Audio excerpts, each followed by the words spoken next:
Hi, this is an Eat It Drink It how-to video all about the Gausium Phantas and Phantas Pro cleaning machine. We're going to talk you through all of the maintenance steps that you need to know how to do to keep your machine working correctly.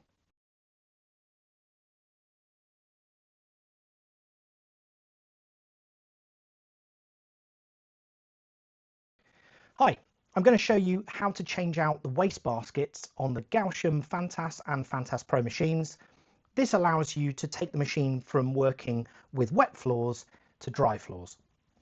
Open the top of the machine and you'll see that we have the black wet basket installed at the moment. We know that because we have the symbol of a water droplet on the front of the basket there. So we simply place that out the way. We install the grey basket with the dry trash symbol on the front into the machine.